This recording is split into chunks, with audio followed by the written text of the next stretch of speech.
लगे जाए।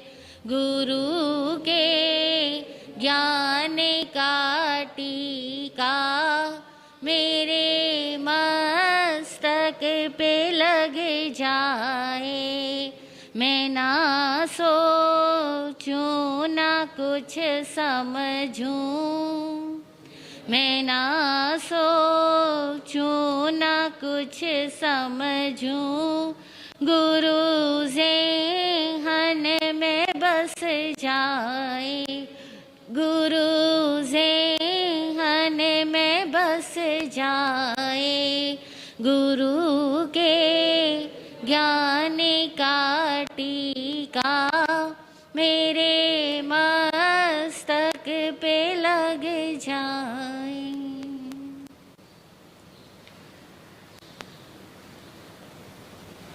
समर संस्कृति के पुरोधा समस्त तीर्थंकर भगवंत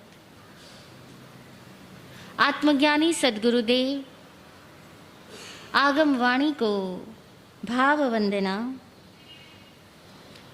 ब्रह्मांड में मौजूद समस्त गुरु शक्तियों, दिव्य शक्तियों, षड्जीवनी कायों के प्रतिपल प्राप्त हो रहे सहयोग के लिए आभार, आभार, आभार।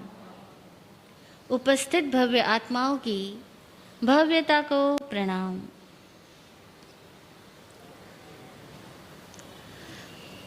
समर्थ तीर्थंकर प्रभु की वाणी जिन्हें सुनने को मिलती है और जो लोग इसे समझने को तत्पर रहते हैं, निश्चित तौर से उनके जीवन में से कन्फ्यूजन्स खत्म हो जाने चाहिए। अगर भ्रांतियां फिर भी रहे तो इसका एक ही कारण है कि हम जिस वाणी को सुनते हैं उसको अनेक आयामों से समझने के लिए तत्पर नहीं है। अगर हम अनेक आयामों से समझें तो जीवन में से दो तत्व तो खत्म हो ही जाएंगे।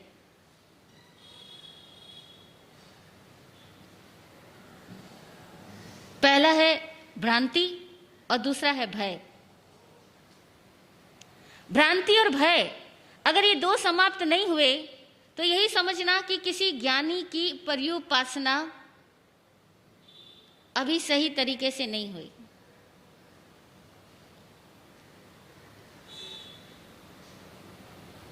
किसी ज्ञानी के दर्शन हमारे अभी तक नहीं हुए। बहुत बड़ी बात कह रही हूं और जान समझ करके कह रही हूं, क्योंकि युगों युगों से हमने महिमा सुनी ज्ञानियों की वाणी की, ज्ञानियों की, तीर्थंकरों की, जिनागमों की, सूत्रों की, शास्त्रों की, ग्रंथों की। बहुत महिमा गाते हैं हम लोग और कभी कभार सुनते भी हैं इन्हें। और जब सुनते हैं तब कुछ लोग अपने आप को धन्य भागी भी मानते हैं कि हमें सुनने को मौका मिला, हमें समझने का सुयोग मिला।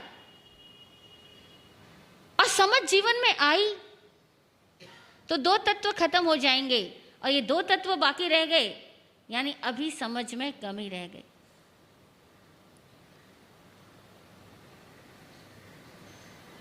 ये भ्रांतियां अनेकों तरह की है और हकीकत में कहें तो ज्ञान के अनेक रूप नहीं होते, लेकिन चूंकि भ्रांतियां इतनी तरह की इसीलिए ज्ञान भी अनेक रूपा हो जाता है। बोधि तो बोधि है, उसका कोई भेद नहीं होता, लेकिन हमारे दिमाग के फितूर इतने सारे हैं, हमारे भीतर भय इतने तरह के हैं, भ्रांतियां इतनी तरह की है कि उनको निकालने के लिए उस बोधि को भी अनेकों रूपों में व्यक्त करना होता है। अनेकों रूपों में उस ज्ञान को प्रकट करना होता है।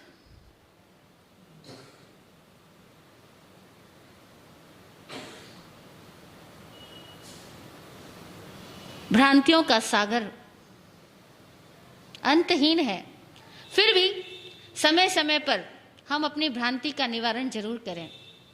जैसे कि एक सूत्र हम सुनते आए हैं, मानते भी हैं कि हर जीव अपने कर्मों का फल पाता है। मानते या नहीं मानते? मानते या नहीं मानते? हाँ, मानते हैं। हर जीव अपने ही कर्मों का फल पाता है, चाहे वो बचपन में पाए, चाहे वो जवानी में पाए, और चाहे वो बुढ़ापे में पाए। अब बचपन में अगर वो अपने कर्मों का फल पा रहा है तो जिम्मेदार कौन? हम कहेंगे माता पिता।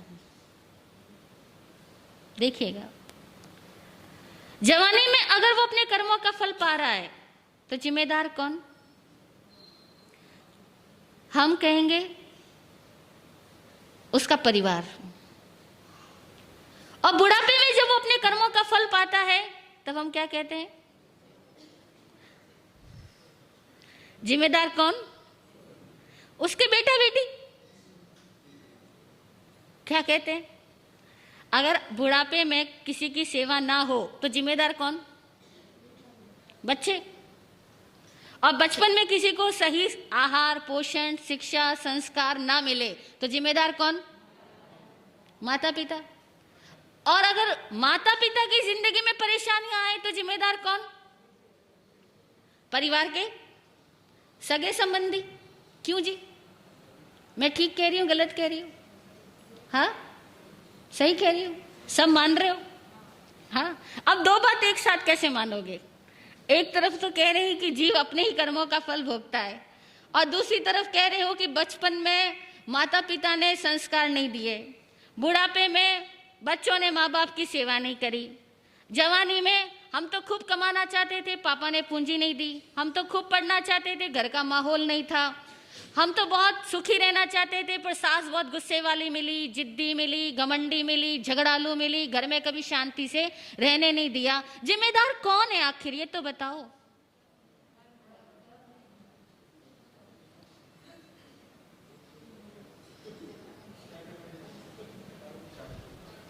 जिम्मेदार कौन? अपने कर्म। हाँ, बच्चे ने क्या कर्म किए बताओ? बच्चे ने क्या कर्म किए जो माँ बाप ऐसे मिले? बूढ़े ने क्या कर्म किए कि बच्चे ऐसे हुए? फिर भी दोष किसको देते हैं? अभी पूरा भजन सुना, क्षमा करना, मुझे सुन के अच्छा फील नहीं होता कि जब हम ये कहें कि बच्चे माँ बाप की सेवा नहीं करते, माँ बाप को वृद्धाश्रम में डाल देते हैं। हकीकत है कि माँ बाप को वृद्धाश्रम में डालना क्यों पड़ रहा है, उसके पीछे कारण क्या है? भारतीय संस्कृति की सुने, धर्म की बात भी छोड़ो, भारतीय संस्कृति की बात कर लो तो स्पष्ट कहती है हमारी संस्कृति, हमारे पूर्वजों की विरासत एक बोधि हमें देती है कि भैया हर काम समय पे करना, और जब समय उसका पूरा हो जाए उस काम को छोड़ देना।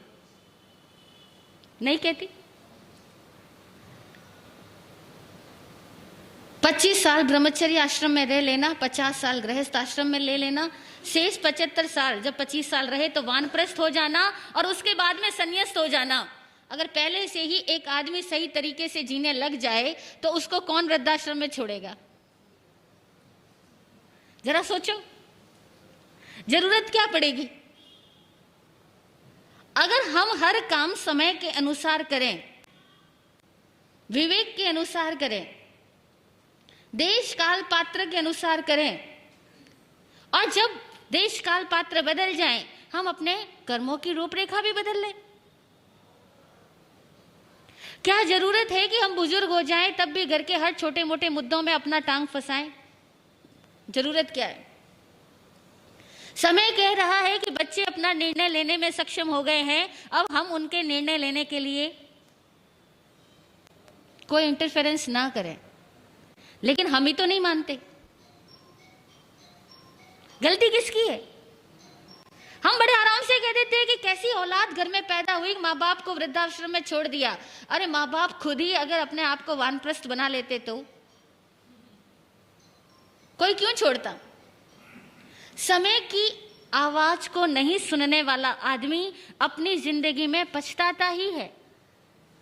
जिन्होंने बचपन में पढ़ाई नहीं करी उन्हें जवानी में पछताना पड़ता है, क्योंकि अब धन कमाने के लिए उनको कईयों का मुंह ताकना पड़ता है। शिक्षा के अभाव में कई शिक्षितों की नौकरी करनी पड़ेगी, गुलामी करनी पड़ेगी, क्योंकि बचपन का समय था विद्या अध्ययन के लिए।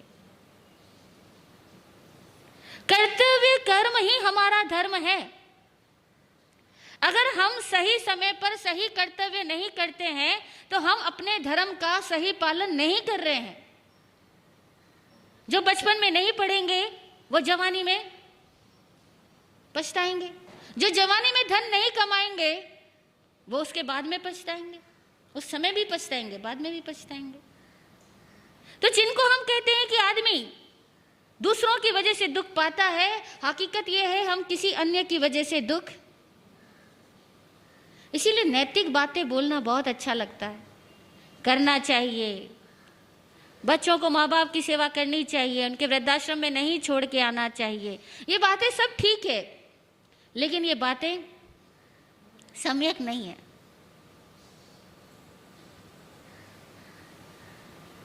स्पष्ट कहता है दर्शन कि जीवात्मा का अपना चुनाव ही उसका जीवन है, और जब अपना ही चुनाव अपना जीवन है तो चुनाव के समय में जागृति क्यों नहीं? और अगर चुनने के क्षणों में जागृति नहीं रखेंगे, अपनी सड़ी गली आदतों और सड़ी गली सोच को नहीं छोड़ेंगे, तो जैसे सड़ा गला भोजन करने पर पेट नुकसान को प्राप्त करता है, बीमार हो जाता है, इसी तरह से सड़ी गली आदतें और सड़ी गली सोच को भी अगर आदमी समयानुसार नहीं बदलता है तो उसका पूरा जीवन विकृत हो जाता है। कोई और विकृत नहीं करता।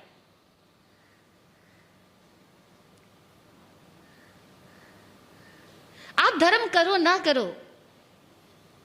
बहुत महत्वपूर्ण नहीं है, लेकिन बहुत महत्वपूर्ण है अपनी समझ की शुद्धि। अगर समझ शुद्ध नहीं है तो कितना भी धर्म कर लो, जीवन से दुख समाप्त नहीं होंगे। बहुत लोग प्रश्न करते हैं कि उस आदमी ने जिंदगी में इतने सालों तक धर्म किया, तप किया, त्याग किया, बुढ़ापे में देखो उसकी क्या हालत हो गई। कोई सेवा करने वाला नहीं है, शरीर बीमार पड़ा है, घर में कोई सुनने वाला नहीं है, उसके पास कुछ पैसा नहीं है, उसकी क्या हालत हो गई। अब आप कहोगे इतना धर्म किया, इसको फल क्या मिला? हम कहेंगे उसने धर्म किया नहीं किया, लेकिन समझ को शुद्ध क्यों नहीं किया? अगर समझ परिपक्व हो जाती, वो व्यक्ति समझदार होता, और समझदार की पहचान है कि सही समय पर सही निर्णय। समझदार की पहचान है वो सही समय पर सही निर्णय करता है, वो यथोचित व्यवहार करता है, देश काल पात्र भावानुरूप अभिव्यक्ति करना जानता है, वह समझदार है, वह जागृत है। लेकिन हम नहीं कर पाते। जब परिणाम आता है तो बड़े आराम से एक शब्द बोल देते, भैया कर्मों का दोष है। पर वो कर्म क्या है जिसका हम दोष देकर के अपने आप को कहीं ना कहीं बचाना चाहते हैं? क्योंकि जैसे ही हम ये धार्मिक कहलाने वाले लोग जिंदगी के दुखों से रूबरू होते हैं, संकटों और विपत्तियों को पाते हैं, हमारे पास बोलने के लिए एक शब्द होता है, करे क्या जी कर्मों का दोष है। यही बोलते हैं ना, करे क्या जी कर्मों का दोष है। अच्छा, जब हम ये कहते हैं कि कर्मों का दोष है, वे कर्म कहते समय हमारे मन में कल्पना क्या पैदा होती है, माइंड में इमेज क्या क्रिएट होती है? जब हम कहते हैं कर्म का दोष है, क्या लगता है? वो अतीत में कभी कहीं कोई कर्म हुआ होगा, जाने अनजाने, ये तो उसका फल है। मैं तो सही हूं, गलती कहां है? ऐसा इमेज नहीं होता? माइंड में क्या पिक्चर होती है कि मैं तो सही हूं, गलती कहां है? वो कर्म में गलती है, और कर्म बोले तो पास्ट। हमारे दिमाग में कर्म का मतलब ही है कि पास्ट, आप बताओ, आप में से किसी और के दिमाग में कोई और कल्पना हो तो? जब हम कहते हैं कर्मों का ही दोष है, बाप जी वो आदमी तो बड़ा अच्छा है, उसके कर्मों का ही दोष है, वो अपने कर्मों का फल भोग रहा है, आदमी तो बड़ा अच्छा है, बताओ वो कर्म क्या होता है? माइंड में पिक्चर क्या होती है कि आदमी अलग है और उसका कर्म ऐसे ही होता है ना? हाँ, कुछ अन्य था नहीं। जब भी हम कहते हैं कर्म का दोष है या किस्मत का दोष है, उसके सितारे ऐसे हैं, उसकी कुंडली में ऐसा लिखा हुआ है, ये सारी बातें कहते हुए हम अपने आप को जिम्मेदारी से हटाना चाहते हैं,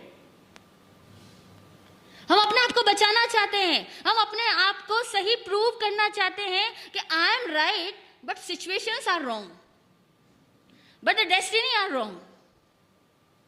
मैं तो सही हूं, गलती तो सारी कर्मों में है, किस्मत में है, तकदीर में है, कुंडली में है, नसीब में है, मुझ में कोई गलती नहीं है, ऐसा ही तो कहना चाहते।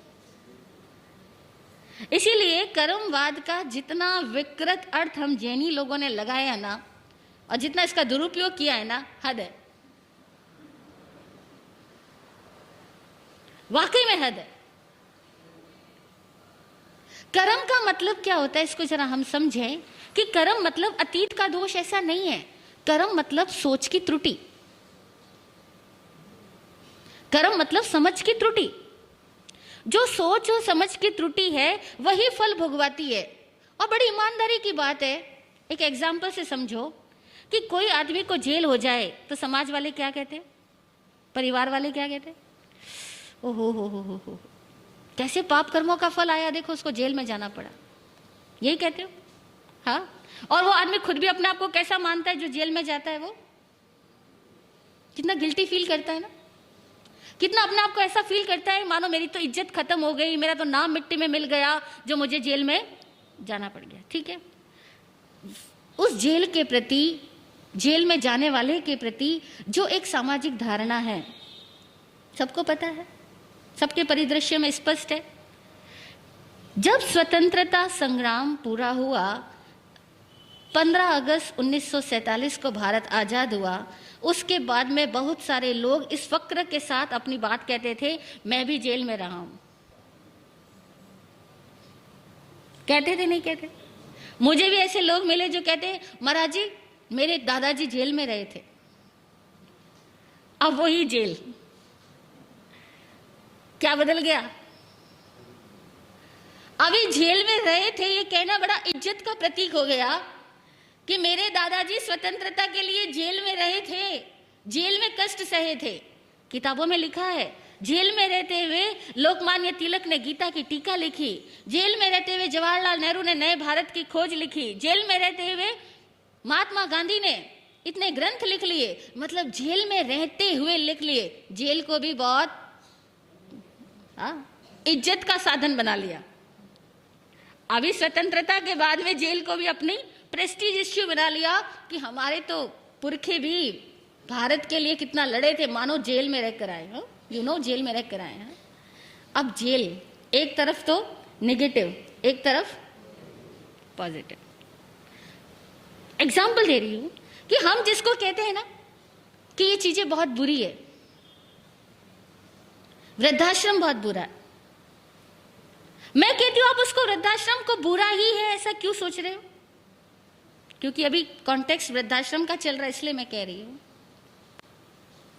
एक साधना स्थल हो जहां जैसे ही आपके अपने बच्चे वाले हो जाएं, आप अपनी साधना स्थल पे चले जाओ।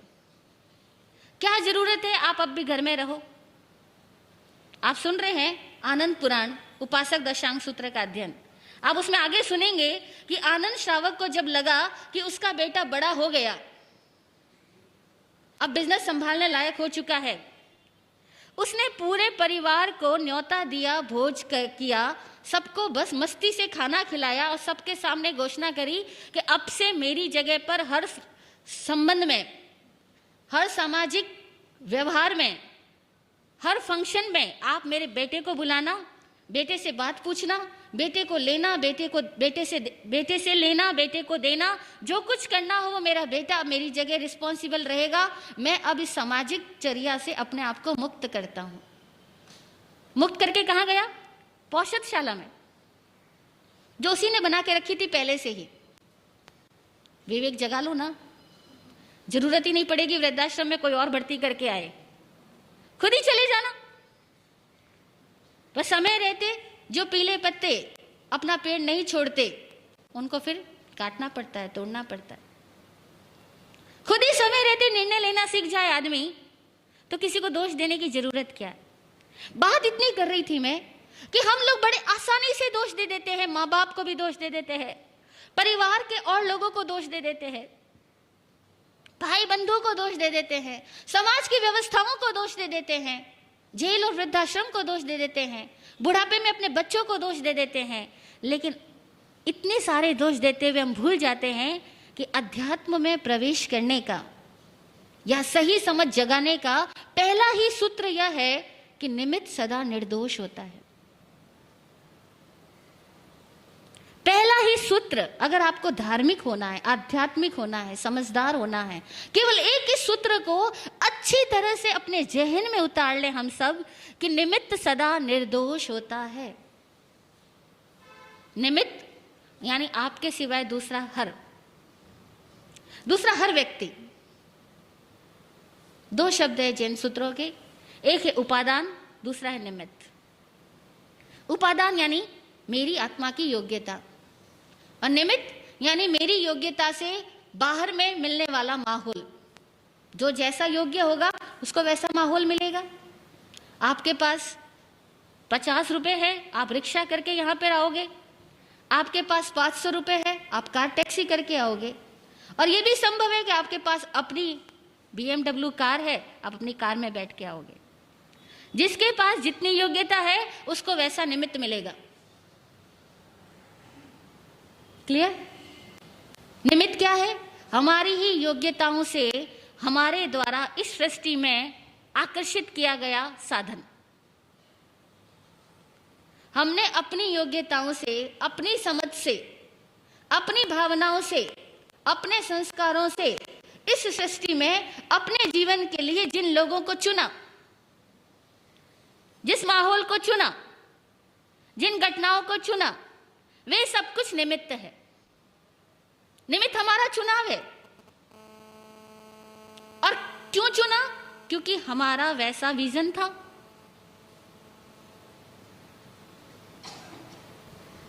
बहुत बढ़िया गाड़ी खरीदी और आप ड्राइव कर रहे हो, और पहले ही दिन आपने गाड़ी जाकर के गड्ढे में डाल दी। दोष किसका? गाड़ी का? किसका दोष है भैया?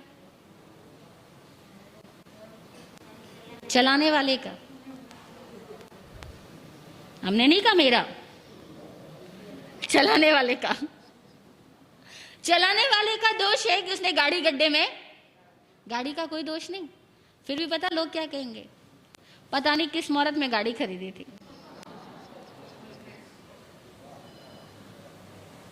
कहेंगे या नहीं कहेंगे? पता नहीं किस मुहूर्त में गाड़ी खरीदी थी कि पहले ही दिन गड्ढे में गिरी। आप और हम भी कहेंगे, जो कितना ही कर्मवाद जानते होंगे, कितने ही धार्मिक प्रवचन सुने होंगे और कितने ही सामायिक व्रत जप तप सब कुछ किया होगा, लेकिन दोष तो हमेशा दूसरों का ही होता है।